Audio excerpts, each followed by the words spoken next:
Fakta teranyar hasil pemeriksaan terhadap bandar narkoba yang nuja anggota Polres Lahat sampai mati. Kedua pelaku ternyata residivis kasus curanmor sama narkoba. Hasil urin dari kedua pelaku positif menggunakan narkoba. Itu Anumerta Paras, Laban Atala, hormat senjata. Polda Sumsel memastikan proses hukum bagi bandar narkoba di Lahat yang menyerang 3 anggota Polres Lahat sehingga newas ke Bribtu Anumerta Faras Naban Atala terus berlanjut. Hasil tes urin terhadap Ebi sama Lindi, kedua pelaku yang ketangkep tersebut, positif menggunakan narkotika jenis ganja. Dari hasil pemeriksaan, keduanya ternyata residivis kasus narkoba sama curanmor yang pernah terbuang di Polres 4 Lawang.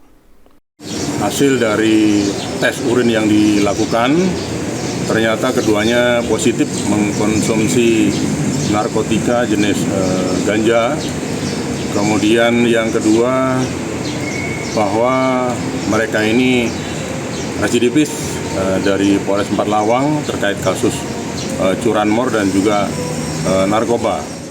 Diketahui pelaku Ebi lanuja 3 anggota Polres Lahat pas digebek di rumahnya di kawasan Tanjung Sakti, Kabupaten Lahat. Dari kejadian itu, 2 anggota mengalami luka-luka, sedangkan Siko meninggal dunia.